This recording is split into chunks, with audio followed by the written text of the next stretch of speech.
শুনেছ নিমাই, নবদ্বীপের পথে আজ চণ্ডাল এসে যজ্ঞের পূজা পাত্র স্পর্শ করলো। বন্ডাশ্রম হিন্দু ধর্মের আজ মহা দুর্দিন নিমাই। সত্য আচার্য। তুমি আমার ছাত্র হলেও সারা ভারতবর্ষের আজ তুমি শ্রেষ্ঠ পণ্ডিত। হিন্দুর সনাতন ধর্মকে ধ্বংস হতে রক্ষা করার বিষয়ে তোমার গুরুতর কর্তব্য আছে নিমাই। আমি সে কর্তব্য পালন করবো আচার্যদেব। হ্যাঁ, নিশ্চয়ই।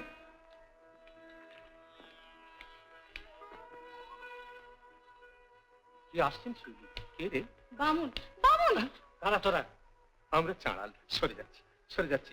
আমার বউ ছেলেকে পথ থেকে আগেই সরিয়ে নিয়েছে, হয়তো সে তোমাকে ছুঁয়ে ফেলে। সেজন্য সরিয়ে নিন তো আমার ছেলেকে। সরিয়ে নিয়েছি পাশে তোমরা আমাদের ছুঁয়ে ফেলো বলে। কে? কি বললি শিবলি? কি বললি?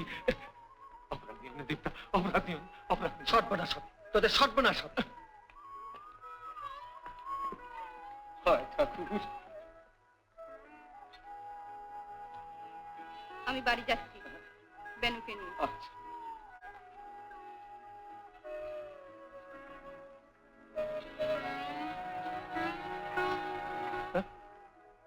অন্ধের লাঠি খুঁজছি বাবা।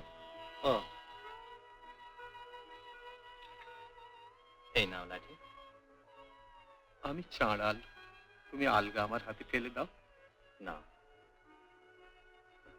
আহ আহ, কি শীতল পরশ তোমার। আমি যেন তোমাকেই খুঁজছিলাম।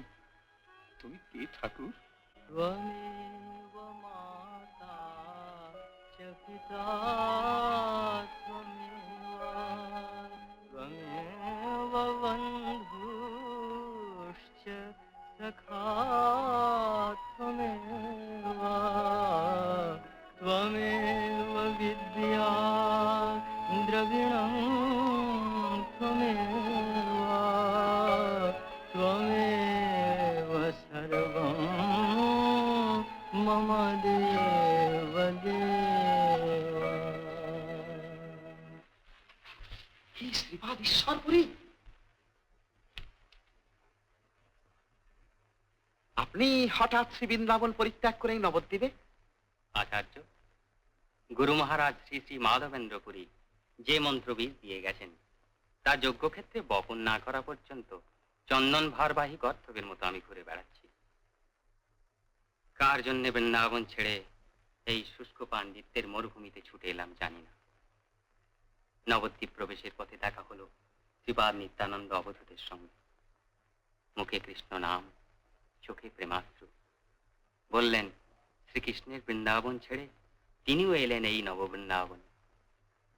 নব বৃন্দাবন নব নব তরুগণ, নব নব বিকশিত ফুল রে, নল বসন্ত নভল মলয় নীল, মাতল নবজলি ফুল রে, মাতল নবজলি ফুল। বিহরই নল কিশোর, নল কিশোর, বিহরই নল কিশোর।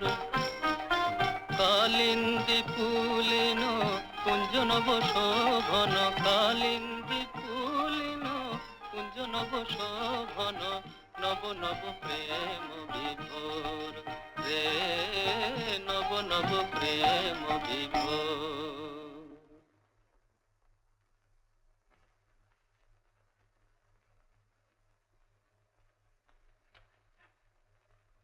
আপনি আমাকে নমস্কার করলেন? আমি নটি, পতিতা। তুমি জননী? মাগো, কে বললে তুমি পতিতা? নবদ্বীপের প্রতি মন্দিরে পণ্ডিতরা তোমাকে অপমান করেছে, এই তো? তুমি অভিমান করো না মা। পণ্ডিতরা সব অতি বড় মূর্খ, কিচ্ছু বোঝে না তারা। আর কোথায় খুঁজছো তাকে? মন্দিরে? খুঁজলে তো তাকে পাওয়া যায় না মা। তিনি আসেন নিজের ইচ্ছায়।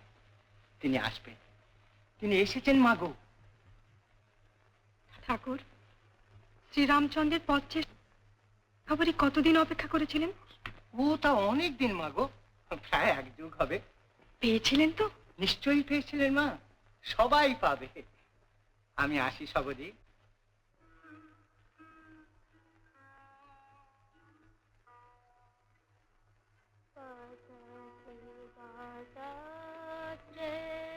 विचलित पा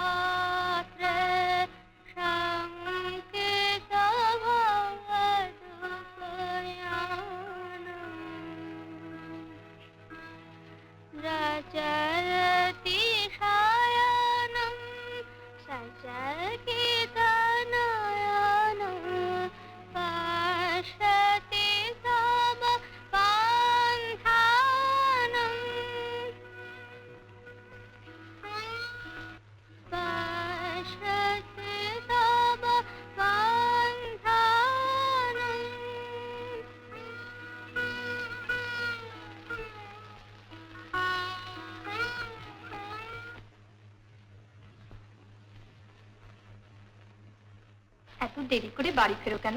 মাসিমার বাড়ি মা খোঁজ নিতে গেলেন, ঈশানদা পথে এগিয়ে গেল দেখতে। দেরি হয়ে গেল বিষ্ণুপ্রিয়া। পথে একজন বিদ্যাপতির গান গেয়ে আমার পথ ভুলিয়ে দিলেন। গান শুনতে শুনতে মনে হলো যে নবদ্বীপের বনপথ ছেড়ে যেন আর এক বনপথে চলেছি। খুব চেনা পথ, শ্যামল বনানী, নীল নদী। নব বৃন্দাবন নব নব তরুবন, নব নব বিকশিত ফুল রে, নল বসন্ত নবল মলয় নীল, মাতল নবজলি ফুল রে, মাতল নবজলি ফুল। বিহরই নল কিশোর, নল কিশোর, বিহরই নল কিশোর। ডাক শুনতে পেয়েছো না? সাধু, কে আপনি? তা তো জানি না আমি কে, কিন্তু তুমি কে তা আমি জানি। আমাকে আপনি চেনেন? হ্যাঁ, অনেকদিন আগে সেই তোমার সঙ্গে একবার দেখা হয়েছিল।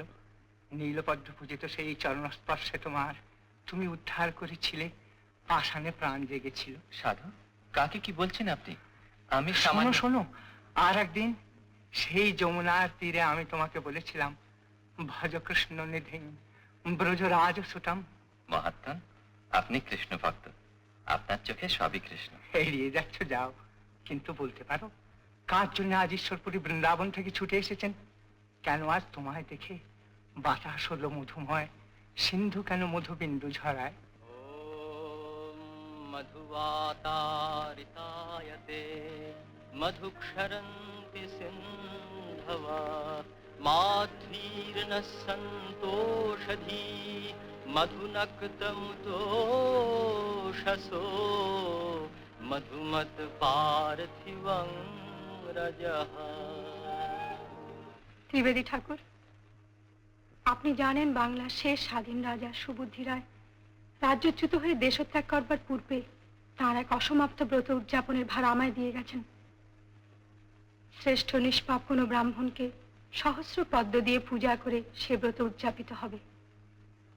তাঁর আদেশ ছিল প্রতিটি পদ্মের মৃণালে জড়ানো থাকবে একটি করে স্বর্ণসূত্র। জানি মা, কিন্তু কপর্দক শূন্য রাজা তো স্বর্ণের কোনো সংস্থান করে যেতে পারেননি। আমার অলংকার আছে, বিক্রয় করে আপনি সহস্র স্বর্ণসূত্র প্রস্তুত করুন। মা, ত্রিবেদী ঠাকুর, রাজার ব্রত উদযাপনের দিন এগিয়ে আসছে, আমারও আর সময় নেই। সাধু বলেছেন শ্রীরামচন্দ্রের আসার সময় হলো শবরের আশ্রমে। নবৈ যাচে রাজ্যম ন চ কনকমাণিক্য বিভবম, ন যাচে হং রম্যাং সকল জন কাম্যাং।